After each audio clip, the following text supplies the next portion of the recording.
आज पूरे 15 वर्ष बाद मैं अपनी मातृभूमि लौटी। मातृभूमि की रज का स्पर्श करते ही आँखों में आंसू छलक आए। कितना स्नेह, वात्सल्य, दुलार और करुणा है इसके आंचल में। बहुत परिवर्तन हो चुका है। पहचान में नहीं आ रही थी जगह। बस सड़क दो हिस्सों में बंट गई।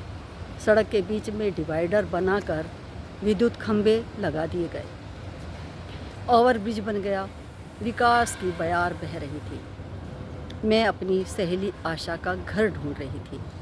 वह मेरी अति प्रिय पक्की सहेली थी।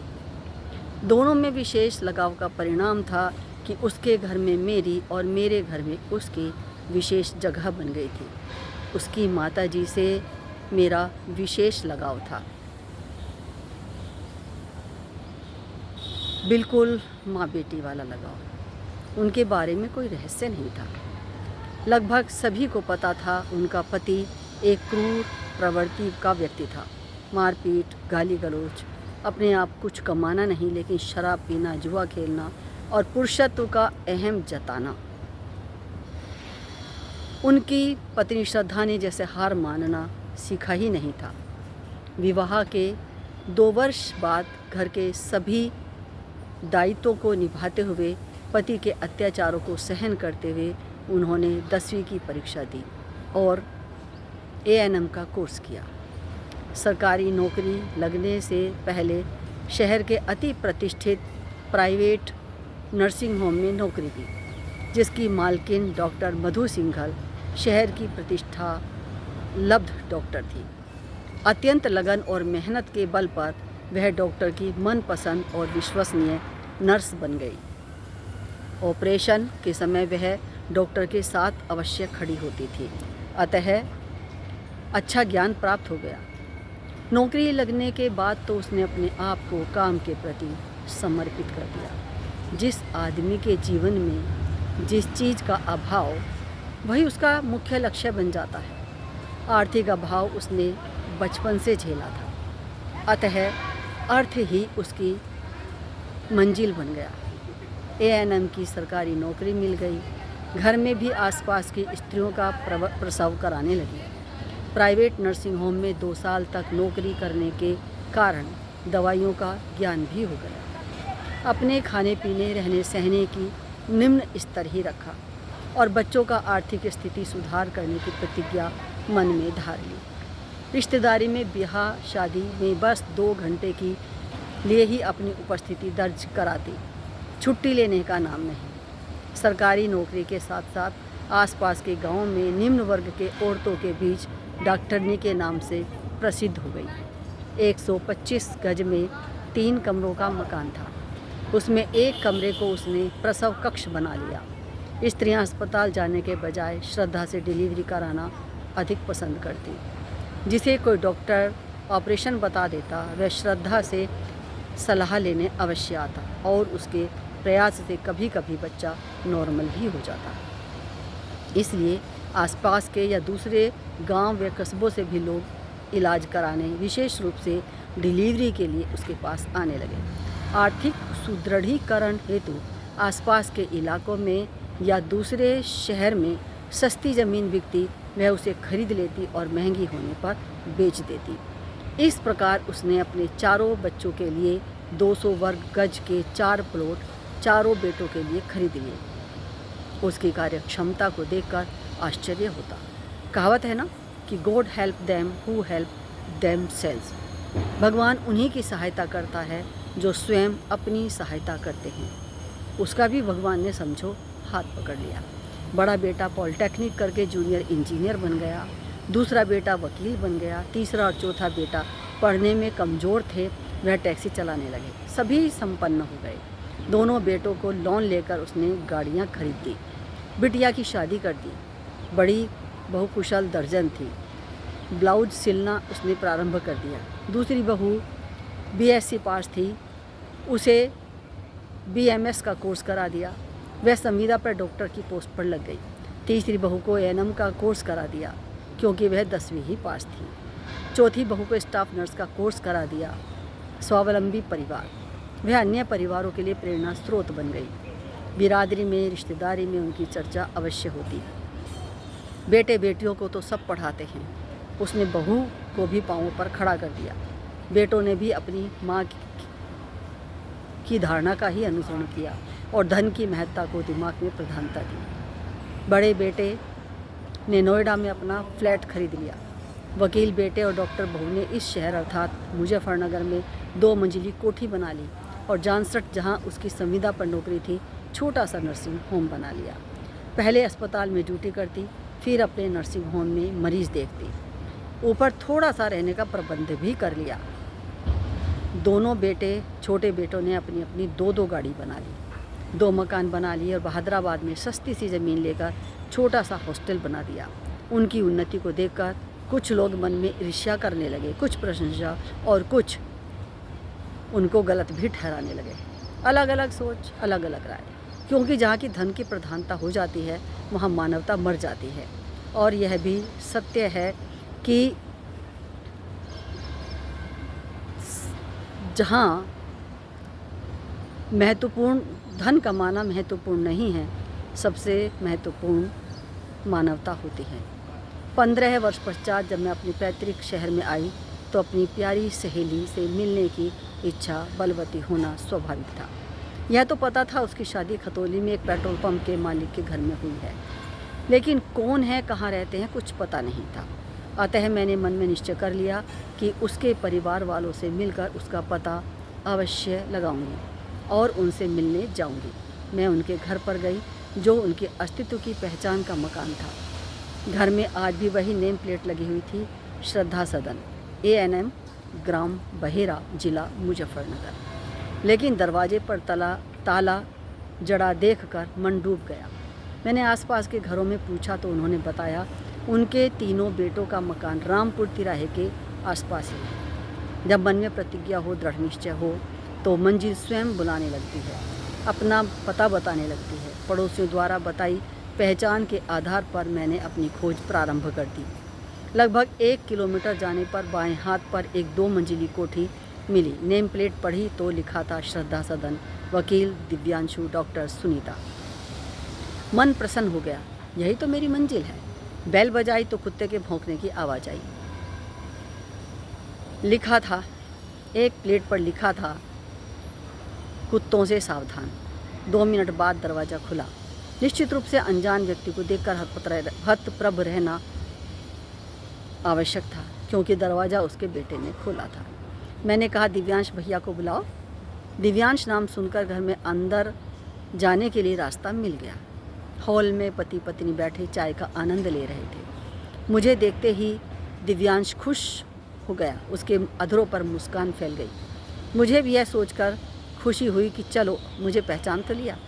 धीरे धीरे बात प्रारंभ हुई। पूछने पर आशा का हालचाल, आशा के घर का पता मिल गया। आंटी जी के बारे में पूछा तो पता चला उन्हें कुत्तों से बहुत डर लगता है, इसलिए वे हमारे पास नहीं रहती, समय समय पर मिलने आ जाते हैं। बच्चे कुत्तों के बिना ही नहीं रहते, कुत्ते तो समझो उनकी जान है बस, और वो कुत्तों को पसंद नहीं करती। समस्या यहाँ है। उससे ही पता चला आशुतोष छोटे भाई के बारे में। उसका घर पुल पार करते ही है। अब मेरे मन में आशा से ज़्यादा उसकी माँ के बारे में जानने की इच्छा बलवती हो गई। पुल पार करके देखा तो वास्तव में दूसरा मकान श्रद्धा सदन की नेम प्लेट से जड़ा मकान था। मकान ऑन रोड था, अतः बाहरी हिस्से में मोबाइल की दुकान थी, जो उसके बेटे वरेण्यम ने खोल रखी थी। बात करने पर पता चला माताजी अर्थात नामधारी घर की मालकिन वहाँ नहीं रहती, क्योंकि उनको बच्चों का शोर शराबा पसंद नहीं। उन्हें एकांत चाहिए था, जो बच्चों के घर में संभव नहीं। हम सब ने बहुत रोका, लेकिन उन्होंने यहाँ रहना पसंद नहीं किया। अब तीसरे बेटे का मकान राणा कॉलोनी में था, जो सहारनपुर रोड पर थी। वहाँ गई तो देखा बड़े बड़े शब्दों में श्रद्धा सदन लिखा हुआ था। टाइल्स पत्थर से सुंदर 2 मंजिला मकान था। पता चल गया यह तीसरे पाखंडी बेटे का घर है, जिन्होंने दुनिया को धोखा देने के लिए मकान पर माँ का नाम लिखा रखा है। मन वेदना से भर गया, हृदय विचलित हो गया। श्रद्धा सदन जगह जगह बिखरा पड़ा है, श्रद्धा सदन में है ही नहीं। जिस औरत ने जीवन खपा दिया इस औलाद का जीवन संवारने में, जीवन की संध्या में उसका हाथ पकड़ने वाला कोई नहीं। वह अपनों के ही नहीं दूसरे लोगों की सहायता के लिए भी हमेशा तैयार रहती। उसकी क्रियाशीलता को देखकर लोगों के मुंह से निकल जाता, अरे यह औरत है या रोबोट, पता नहीं लोहे की बनी है क्या, जो थकती ही नहीं। उसके मुंह से काम के लिए ना ही नहीं निकलता। मन न जाने कैसे कैसे ख्याल में खो गया, लेकिन मन ने मुझे फिर समझाया, हमेशा नकारात्मक क्यों सोचती हो, सकारात्मक सोचो, सकारात्मक ही होगा। माँ है, किसी भी बेटे के पास रहे क्या फ़र्क पड़ता है। सोचकर फिर पाँवों को बल मिला, शरीर में ऊर्जा आई और कदम घर की ओर बढ़ चले। माँ के बारे में पूछने पर बहू बेटा संवेद स्वर में बोल उठे, अरे अम्मा का मन यहाँ नहीं लगता। हम तो चाहते हैं कि अम्मा हमारे पास रहे, लेकिन अभी हमारे ज़रा सुख सुविधाएं कम हैं। अभी ज़रा नई कॉलोनी है, सड़कें भी ऐसी ही हैं। दिव्यांश के घर में एसी वगैरह है, हमारे यहाँ अभी मच्छर भी बहुत लगते हैं, इसलिए अम्मा वहीं रहती है। सुनकर मन तो कर रहा था कि दो दो थप्पड़ जड़ दूँ उनको, अपना अपराध भी उन्हीं के सिर जड़ते हो। मैं बिन बोले वहाँ से चली आई। घर आकर मुझे पूरी रात नींद नहीं आई। जिनके लिए जर्रा जर्रा करके ज़िंदगी खपा देते हैं, उनके दिल में जगह है न घर में जगह। मैं अगले दिन बड़ी सुबह आशा से मिलने के लिए खतौली के लिए चल पड़ी। रास्ते में भी मेरे मन में विचारों का ज्वार भाटा उठता रहा। माँ इन चारों लड़कों को पालते समय भविष्य की संभावनाओं के स्वप्निल तरनताल में तैरती रही होगी, लेकिन उनके व्यवहार से सुंदरवन में विचरता उनका मन निश्चित ही तड़प रहा होगा। तीव्र पीड़ा से पीड़ित उसका व्याकुल मन अपने पापों का परिणाम मान रहा होगा। पूर्वार्ध के कर्मों के फल के रूप में हर मानव अपनी पीड़ा को, कष्ट को, स्वयं को दोषी मान अपने को सांत्वना दे लेता है और दूसरों को माफ़ कर देता है। जिन परिस्थितियों ने, जिन लोगों ने समस्त संभावनाओं को अंधकार में बना दिया, उनके प्रति भी कमज़ोर मानव ईर्ष्या, द्वेष और कटुता छोड़ अपने अगले जन्म के लिए सुंदर राह बनाने की सोच रखता है और भाग्य को दोष देता है। ईश्वर के ऊपर सजा देने का, न्याय देने का दायित्व छोड़ शांत हो जाता है।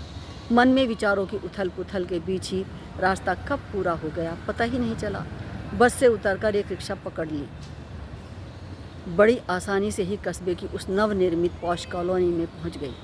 मुझे देखते ही पहले तो असंभावित अचानक मेरे आगमन से असमंजस में पड़ गई। 2 मिनट बाद ही वह खुशी से मुझसे लिपट गई। हम दोनों की खुशी का ठिकाना न था। वर्षों बाद हम आपस में मिले थे। जब पढ़ते थे तो आपस में दांत काटी रोटी थी। वह खाना अपने घर खाती थी तो पानी मेरे घर पीती थी। एक बार तो मेरी माँ के बीमार पड़ जाने पर उसी की छत्र छाया में अपने छोटे बहन भाइयों को छोड़कर गए थे। 11वीं की छात्रा होते हुए भी मेरे बहन भाइयों की देखभाल उसने कुशल गृहिणी की भांति कर अपना दायित्व निभाया था। एक दूसरे से मिलकर दोनों की आंखों में खुशी के आंसू छलक आए। मन तन की इधर उधर की बातें की और बातों बातों में आशा की माँ बीच में आ गई। नाम सुनते ही आशा का गुलाब सा खिला चेहरा तुषार आघात के प्रभाव से मुरझाए सुमन के भांति मुरझा गया। बोली, दुनिया लड़कों की चाह में न जाने क्या क्या करती है। कल्पतरु मानती है लड़कों को कि उनसे सब मनोवांछित असाध्य फल प्राप्त हो जाएंगे, लेकिन वही लड़के अपनी माँ बाप को बुढ़ापे में अभिशाप तुल्य मानते हैं। माँ को अपने पास ले आई थी मैं, इसमें भी उन्हें अपनी बेइज्जती दिखाई दी। मेरे पास आकर भली चंगी हो गई थी, उनकी खांसी बिल्कुल ठीक हो गई थी और मैं कौन सी उन्हें अपने पैसों से पाल रही थी। उनकी तो पेंशन आती थी। लेकिन एक दिन सबसे बड़ा भाई आया और मुझे बहुत डांटा, उल्टी सीधी कही कि 4 लड़कों के होते हुए माँ यहाँ क्यों रहेगी, और ज़बरदस्ती ले गया। लेकिन उनके व्यवहार से तंग आकर माँ हरिद्वार में एक आश्रम में रहने के लिए चली गई। यहाँ 3 लाख में एक आधुनिक सुविधाओं से लैस एक कमरे का फ्लैट मिलता है।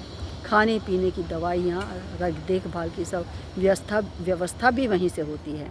कपड़े धोने के लिए धोबी लगा हुआ है। आजीवन उस कमरे में रह सकते हैं। मरने के बाद वह कमरा किसी और को दे दिया जाता है। माँ वहीं रहती है, अपने समान आयु के लोगों के साथ बातचीत करती है, सुख दुख बांटती है। वहाँ पर वह बहुत खुश है। मैं भी उनसे 2-4 महीने में मिल आती हूँ और संतुष्ट हूँ। कम से कम वह वहाँ पर खुश तो है। यहाँ पर तो भाभीयों ने उन्हें नौकरानी समझ रखा था। उनके अपने निर्वाह से अधिक पेंशन आती थी, फिर भी उनका सम्मान नहीं था। वहाँ उन्हें कुछ नहीं करना पड़ता। घर वाले कैक्टस के समान हैं, वे अपने कांटों से घायल करते रहते हैं, फिर भी बोझ समझते हैं। वहाँ पर वह उन्मुक्त गगन में खुले परों से डोलती हैं, अपनी पेंशन से फल वगैरह भी खा लेती हैं। सब आपस में मिलकर घूम भी आती हैं। माँ ने अपनी पेंशन से तीर्थ भी कर लिए हैं। माँ को लेकर अब कोई टेंशन नहीं। जब तक भाइयों के पास रही, टेंशन ही टेंशन।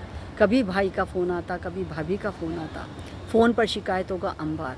अब सब ठीक ठाक है। सुनकर मेरे मुंह से निकल गया, श्रद्धा सदन में श्रद्धा नहीं है, बाकी सब कुछ है। भाइयों की अब भी कभी कभी धन को लेकर शिकायत रहती है कि माँ ने बड़े के लिए इतना कर दिया, छोटे के लिए इतना कर दिया, मेरे लिए कुछ भी नहीं कर दिया। दूसरे भाई को भी यही शिकायत रहती है कि उसने उन दोनों को गाड़ी दिलवा दी, मेरे लिए क्या कर दिया। तीसरे को भी कुछ ना कुछ शिकायत रहती है। शिकायतों का अंबार उनका अब भी समाप्त नहीं होता। धन्यवाद। यह कहानी आज के परिदृश्य में बहुत सटीक है और आज के विचारधारा का दर्शन कराती है। कृपया इस विचारा को, इस कहानी को अधिक से अधिक शेयर कीजिए, लाइक कीजिए और अगर चैनल सब्सक्राइब नहीं किया तो सब्सक्राइब कर दीजिए कृपया। धन्यवाद। जैसे बहुत प्रेरक कहानियाँ मैं आपके बीच में फिर भी देती हूँ। बहुत बहुत धन्यवाद।